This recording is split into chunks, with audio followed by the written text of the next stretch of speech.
Once again welcome students. Last lecture में अपन Einstein model के बारे में पढ़ रहे थे। ठोसों की विशिष्ट ऊष्मा और उनका टेम्परेचर के साथ रिलेशन फाइंड आउट किया था हाई टेम्परेचर और लो टेम्परेचर पे। तो वहाँ अपन ने देखा कि यहाँ आइंस्टीन है हाई टेम्परेचर और लो टेम्परेचर पे। तो वहाँ अपन ने देखा कि यहाँ आइंस्टीन है वो हाई टेम्परेचर पे ठोसों की विशिष्ट ऊष्मा को एक्सप्लेन करने में सक्सेसफुल रहे और उसकी वैल्यू CV=3R फाइंड आउट की। बट लो टेम्परेचर पे उनके रिजल्ट हैं वो e⁻⁻θe/t² आ रहा था। बट प्रैक्टिकल रिजल्ट में क्या देखा, CV∝T³ और उससे भी लो टेम्परेचर पे देखें तो CV∝T मिलता है जो अपन ने स्टार्टिंग में लिखा था। तो यहाँ उनके रिजल्ट है वो मैच नहीं हो रहे थे। इसका मतलब ये हुआ कि आइंस्टीन भी लो टेम्परेचर पे फेल हो गए थे। अब इनको एक्सप्लेन करने के लिए कौन आएंगे, इसके बाद अपन आज पढ़ेंगे डिबाई मॉडल। तो आइंस्टीन के मॉडल में क्या क्या कमियां रह गई थी। आइंस्टीन के मॉडल में ये कमी थी मैन कि आइंस्टीन ने ना परमाणुओं के कंपनों को स्वतंत्र माना था जबकि ये युग्मित होते हैं। ठीक, और आइंस्टीन ने ये कहा था कि ऊर्जा है वो विभक्त होती है बल्कि कुछ एनर्जी बैंड है वो सतत रूप से भी ठोसों में पाए जाते हैं। तो ये मेनली उनकी कमियां थी। और अब डिबाई के मॉडल को अपन पढ़ते हैं और देखते हैं कि वो किस तरह से एक्सप्लेन कर पाते हैं। ठीक,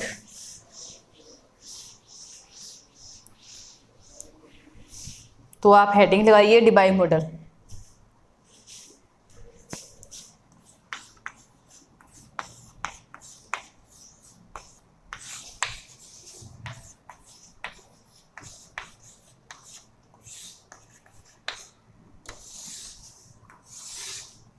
डिबाई मॉडल हेडिंग लगा के इसमें आप सबसे पहले लिखोगे आइंस्टीन मॉडल की कमी। सबसे पहले आपको लिखना है आइंस्टीन मॉडल की कमी। नोट्स प्रिपेयर कर लेना साथ साथ। आइंस्टीन मॉडल की क्या क्या कमियां रह गई थी उन्हीं को दूर करने के लिए डिबाई आए थे। आइंस्टीन ने ये बताया था कि ठोस में सारे परमाणु हैं वो स्वतंत्र रूप से कंपन करते हैं। आइंस्टीन ने माना कि ठोस में जो परमाणु है वो स्वतंत्र रूप से कंपन करते हैं जबकि ये युग्मित होते हैं। आइंस्टीन के मॉडल की ये कमी थी। ठोस में परमाणुओं के कंपनों को स्वतंत्र माना जबकि ये युग्मित होते हैं। और आइंस्टीन ने सेकंड ये माना था कि उनका ऊर्जा वितरण वक्र है या उनकी ऊर्जा वक्र है, एनर्जी बैंड हैं वो विभक्त होते हैं, अलग अलग होते हैं, डिस्क्रीट होते हैं। बट कुछ एनर्जी बैंड ठोसों में सतत भी पाए गए।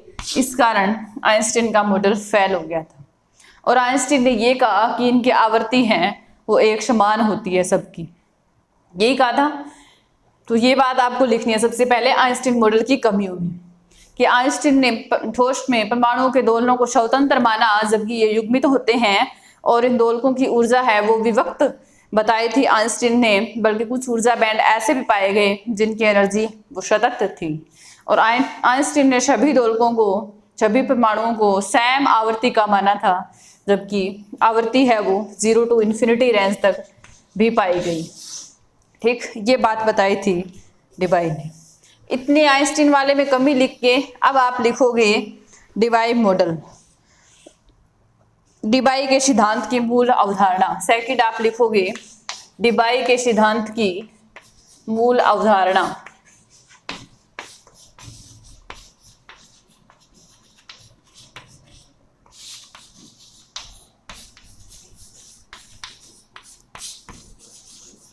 डिबाई ने क्या क्या माना। डिबाई ने क्या क्या माना। डिबाई ने ये माना कि जो आप क्रिस्टल ले रहे हो उनमें प्रत्यास्थ तरंगें उत्पन्न होती हैं और वो प्रत्यास्थ तरंगें एक सतत माध्यम का काम करती हैं। और डिबाई आवर्ती का मान है वो अनुदैर्ध्य और अनुप्रस्थ विद्याओं में एक समान रहता है और परमाणुओं के कंपन सतत भी रहते हैं। परमाणुओं की कंपन आवर्ती का मान सतत रहता है और उसका मान 0 to ∞ तक होता है।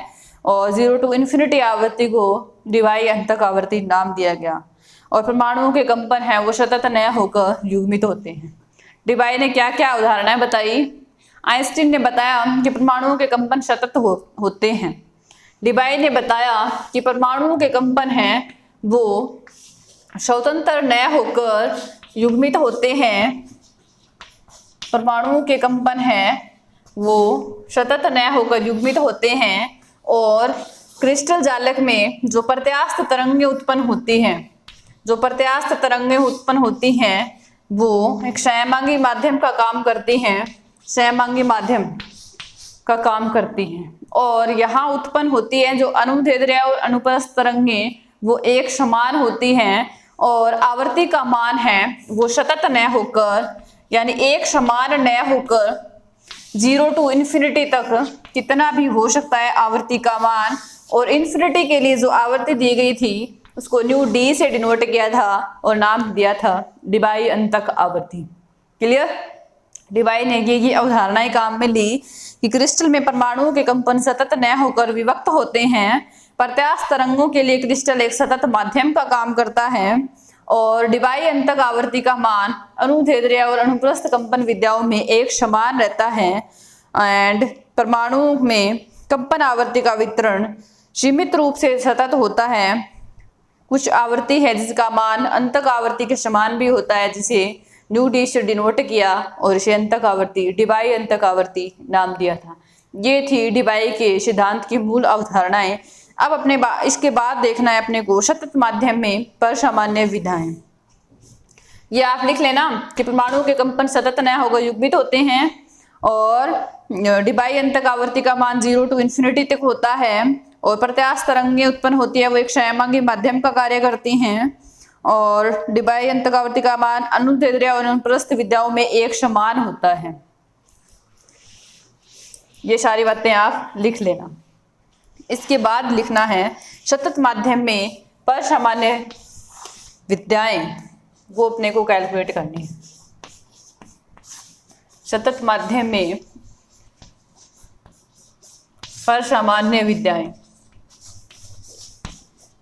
इसके लिए डिबाई क्या करेगा, एक घन आकार का क्रिस्टल जालक लेगा और जिसकी लंबाई है वो हर दिशा में एक समान ली जाएगी, और उसमें मानेंगे कि अपरिगामी तरंगें उत्पन्न हो रही हैं, और उन अपरिगामी तरंगों के लिए अपने को कंपन विद्याओं की संख्या कैलकुलेट करनी होगी।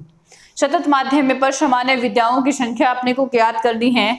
इसके लिए डिबाई ने सबसे पहले घन आकार का एक क्रिस्टल जालक लिया, घन के आकार का एक क्रिस्टल जालक लिया जिसकी हर डायरेक्शन में लंबाई है वो सेम ही थी, जिसकी हर एक भुजा की लंबाई है वो एक समान मानी, और वो मानी इसने capital small L. X direction में ले लो, चाहे वाई डायरेक्शन में मान लो, चाहे आप जेड डायरेक्शन में मान लो। इसकी हर डायरेक्शन में भुजा की लंबाई को स्मॉल एल से डिनोट किया, और ये माना कि इसमें अपरिगामी तरंगें उत्पन्न हो रही हैं, और इसके लिए आपको कंपन विद्याओं की संख्या कैलकुलेट करनी है। ठीक, तो क्रिस्टल है उसको अपन एक साइड के लिए दिखा लेते हैं। मान लिया ये अपन एक्स एक्सिस में काम कर रहे हैं, तो एक्स एक्सिस के लिए अपन इतना दिखा लेते हैं, इसकी लेंथ है वो स्मॉल एल के इक्वल है, और इसमें कंपन विद्याओं की संख्या है वो इस टाइप से अपरिगामी तरंगें उत्पन्न हो रही है, और अपरिगामी तरंगों के लिए अपने को कंपन विद्याओं की संख्या है वो कैलकुलेट करनी है। ये है एन एक्स इक्वल टू 1 के लिए, ये एन एक्स इक्वल टू 2, यहाँ एन एक्स है, एन वो है कंपन विद्याओं की संख्या एक्स डायरेक्शन में, और वेवलेंथ आप इनके लिए अलग अलग मिल जाएगी।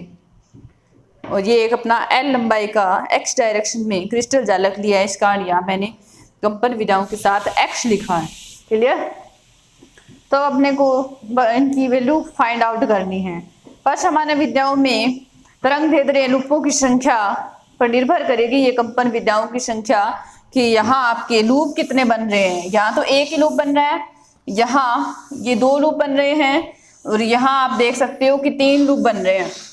यहाँ एक लूप, यहाँ 2 लूप बन रहे हैं, और यहाँ 3 लूप बन रहे हैं। तो ये जो कंपन विद्याओं की संख्या है वो इन लूपों की संख्या पे डिपेंड करेगी।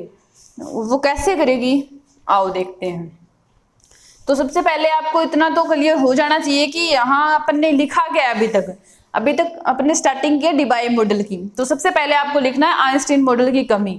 उसमें क्या लिखोगे कि आइंस्टीन ने है ना परमाणु के कंपन जो दोलन कर रहे हैं उनको स्वतंत्र माना, जबकि वो युग्मित होते हैं। क्लियर? और इसने क्या कहा था कि ये आवर्ती है वो एक समान होती है हर एक दोलक की, बल है वो सॉरी एक समान नहीं होती, उनकी आवृत्ति 0 to इन्फिनिटी तक रेंज की पाई जाती है। यहाँ ये बात बताई थी डिबाई ने, जिसको इन्फिनिटी वाली आवृत्ति को इसने डिबाई अंतक आवृत्ति नाम दिया और न्यू डी से डिनोट किया। फिर डिबाई के सिद्धांत की मूल अवधारणा इसने क्या क्या काम में ली। इसने ये बताया कि कंपन है वो स्वतंत्र नया होकर युग्मित होते हैं, इनकी आवृत्ति है वो 0 to इन्फिनिटी तक रेंज तक होती हैं, और कंपन विधाएं हैं जो अनुदैर्ध्य और अनुप्रस्थ विधाएं हैं वो एक समान होती हैं, ठीक। और प्रत्यास्थ तरंगे हैं, क्रिस्टल है वो एक समान बिहेव करता है उनके लिए। और क्या क्या बताई थी इसने, और वो आवर्ती मतलब कुछ एनर्जी बैंड ऐसे पाए गए वो सतत थे जो कि विभक्त माने थे, किसने, आइंस्टीन ने, विभक्त नहीं होते। ये सब बातें बताई डिबाई ने। अब इस परसमान्य विद्याओं की संख्या ज्ञात करनी है सतत माध्यम के लिए, तो इसके लिए इसने काम किया कि एक घन आकार क्रिस्टल जालक लिया है ठोस, जिसकी हर एक डायरेक्शन में भुजा की लंबाई स्मॉल एल है वो एक समान है, और अपन को एक डायरेक्शन में कैलकुलेट कर लेते हैं, बाकी सबके लिए एज इट इज लिख लेंगे। तो एक्स डायरेक्शन में काम करने के लिए अपन ने ये दिखाया इतना एल लंबाई का। तो यहाँ इसमें परसमान्य अपरिगामी तरंगें उत्पन्न हो रही हैं, यहाँ लूप की संख्या 1 या 2 यहाँ 3, और परसमान्य विद्याओं की संख्या वो इन लूपों की संख्या पे डिपेंड करेगी, निर्भर करेगी। आओ देखते हैं कैसे करेंगे।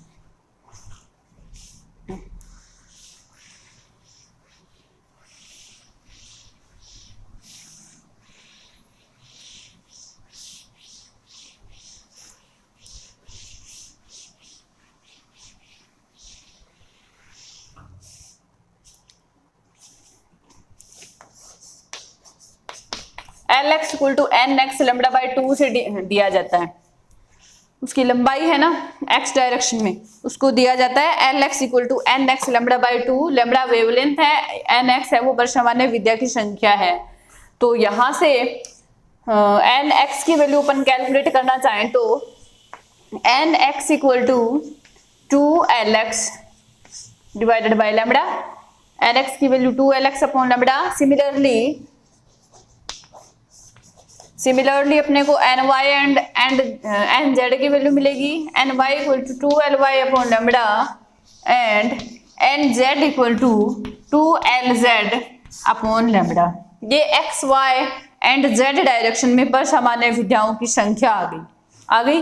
अब अपन इन तीनों का स्क्वायर करके लिख लेते हैं, n x square plus n y square plus n z square equal to, इन सब की वैल्यू डाल दो, 2Lx अपॉन लेमडा का whole square plus 2Ly upon lambda का whole square plus 2Lz upon lambda का होल स्क्वायर। ये आया।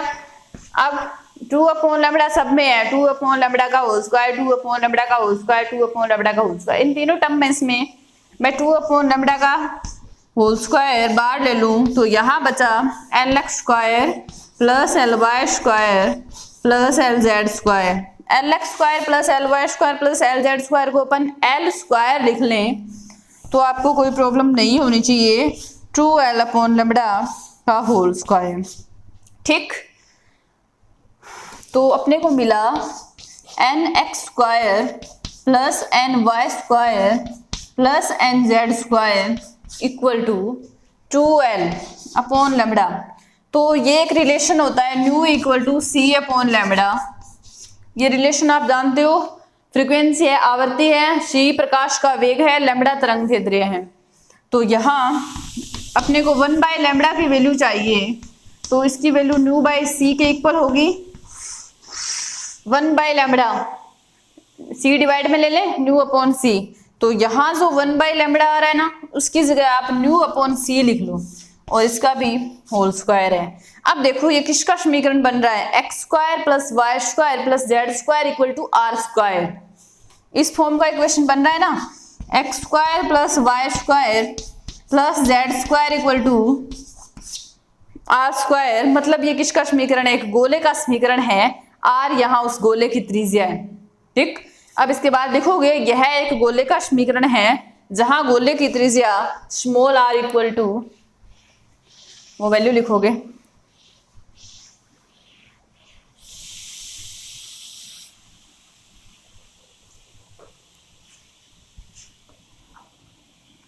स्मॉल r इक्वल टू है 2l न्यू अपॉन c। ये अंदर वाली है r, ये तो r के स्क्वायर होगा तब ये है, r की वैल्यू तो अंदर अंदर वाली है, r की value this.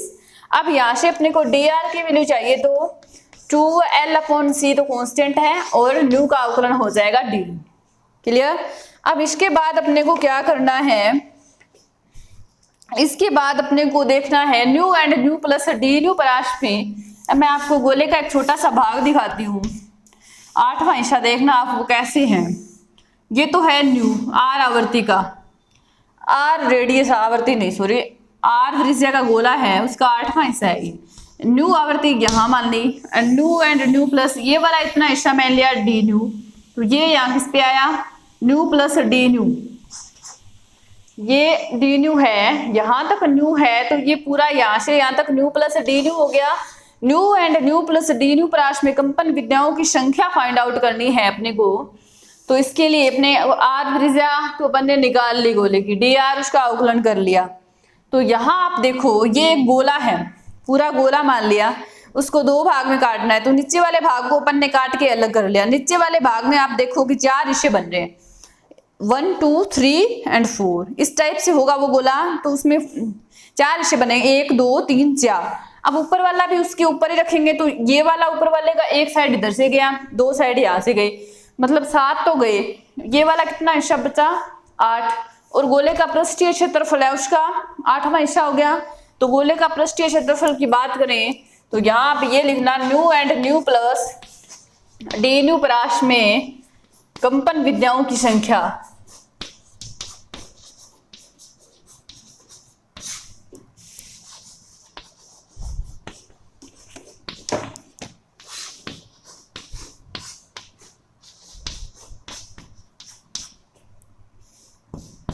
One by 8 4 pi r square d r. ये आर त्रिज्या है, ये डी आर है छोटी सी रेंज। तो यहाँ new and nu plus d new, ये इतना तो है न्यू, ये वाला हो गया न्यू प्लस डी न्यू। तो इसमें कंपन विद्याओं की संख्या इसके बीच में कितनी है वो डी आर पराश में होगी, और जो गोले का पृष्ठीय क्षेत्रफल है वही होगा। गोले का पृष्ठीय क्षेत्रफल 4 पाई आर स्क्वायर, और ये पूरे गोले का 8वां हिस्सा है तो 1/8 से डिवाइड किया है। क्लियर। अब अपने को यहाँ पे आर स्क्वायर और डी आर की वैल्यू पुट करनी है, जो अपन ने ऑलरेडी कैलकुलेट कर रखी है, तो उनकी वैल्यू आप पुट करो। तो 1/8 4 पाई आर स्क्वायर की जगह वैल्यू डालो 2l न्यू अपॉन सी का whole square, and d r की value 2l upon c and d nu. ठीक। Nu and nu plus d nu पराश में अपने को मिलेगी ये कंपन विद्याओं की संख्या। तो nu and nu plus d nu पराश, यानी यहाँ अवकलन की एक रेंज आ रही है ना, nu and nu plus d nu पराश, ये वाली एक अवकलन की रेंज आ रही है। ये तो न्यू है, ये न्यू प्लस डी न्यू, यहाँ ये अवकलन की पराश आ रही है। तो इसके लिए कंपन विद्याओं की संख्या होगी, वो होगी एन न्यू डी न्यू। जहां भी आपको रेंज दिखानी होगी कि वहां new and nu plus d new range दिखाई जा रही है, तो एन न्यू है वो कंपन विद्याओं की संख्या है nu and nu plus d nu पराश में। यहाँ 1/8 था, ये 4 पाई था, जो कैंसिल हो रहा है वो आप कैंसिल करो और फिर से लिखो। तो ये 4 है, ये 2 है, तो 4 और 2 मिलके ये 8 को कैंसिल कर लेंगे। और क्या कुछ कैंसिल हो रहा है, ये वाला हो गया 4 पाई एल स्क्वायर है, ये एल है, एल क्यूब न्यू स्क्वायर सी क्यूब और डी न्यू। यही था क्या, कुछ छूट तो नहीं गया।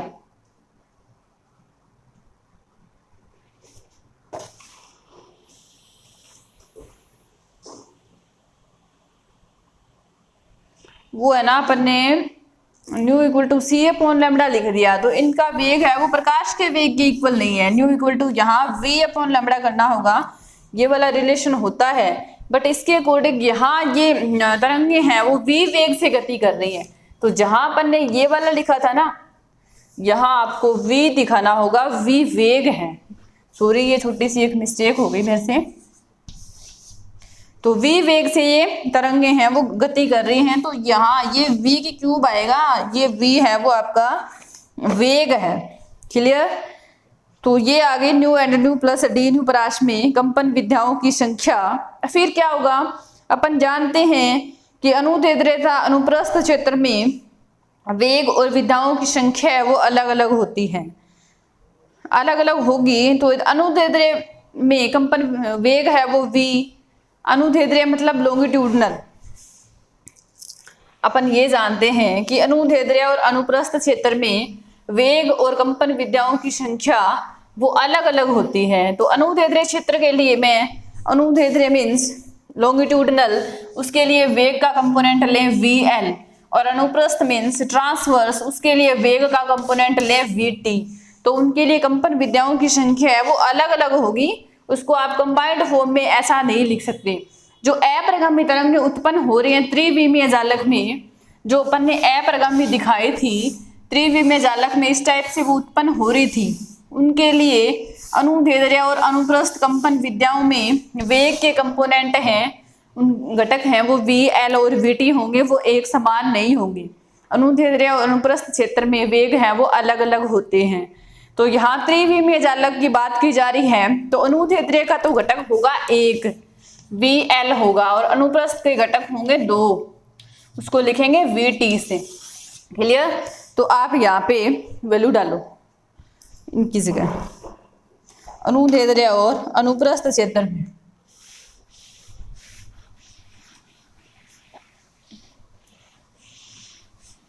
डेरिवेशन थोड़ा गौर से समझने लायक है, तो थोड़ा तो आपको करना ही होगा। अनुदैर्ध्य क्षेत्र के लिए vl है और अनुप्रस्थ के लिए vt है।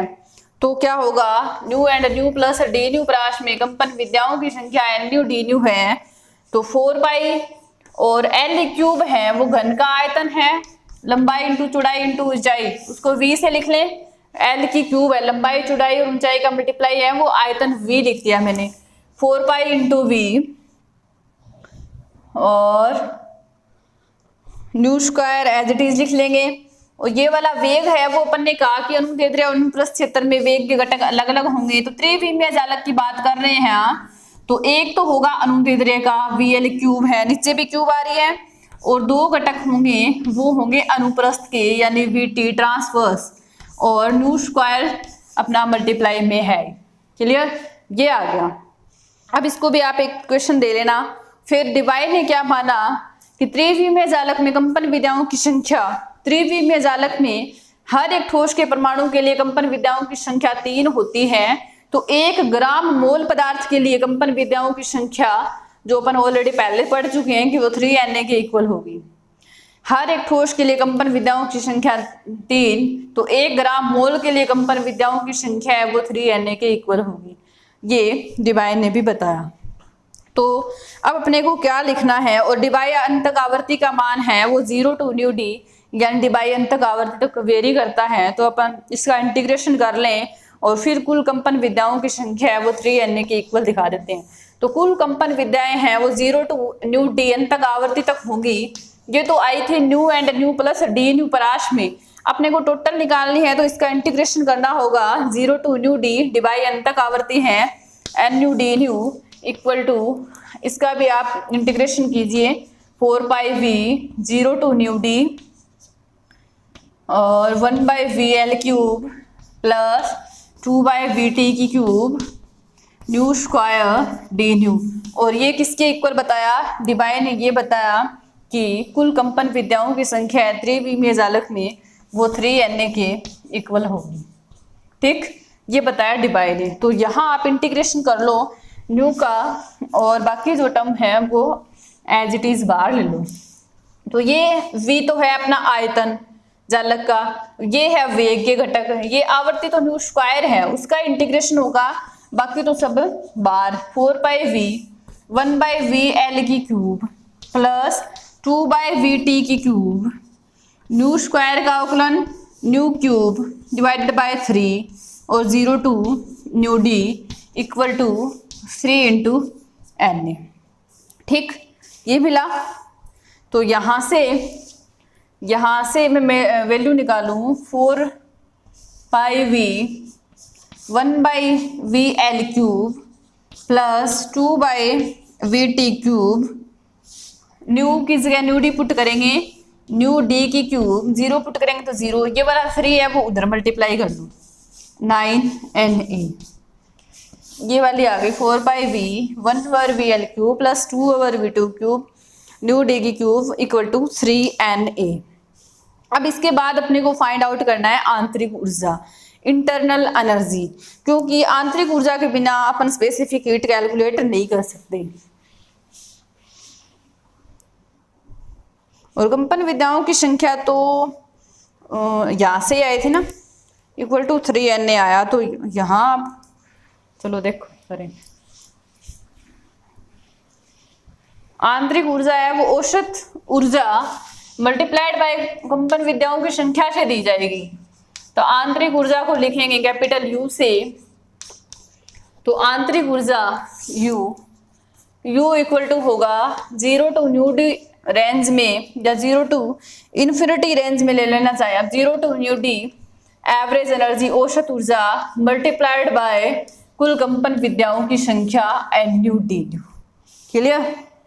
और इन कंपन विद्याओं की संख्या अपने को मिली थी, उनकी आप वैल्यू पुट करो, और एवरेज एनर्जी जो आइंस्टीन ने कैलकुलेट की थी वो ही यहाँ पुट करनी है। चलिए आज के लिए इतना ही, बाकी अपन नेक्स्ट लेक्चर में पढ़ेंगे। वीडियो को लाइक करना, अपने फ्रेंड्स में शेयर करना जरूर करना, ऐसे मत छोड़ा करो, ठीक है? तो bye bye, have a nice day, thank you very much.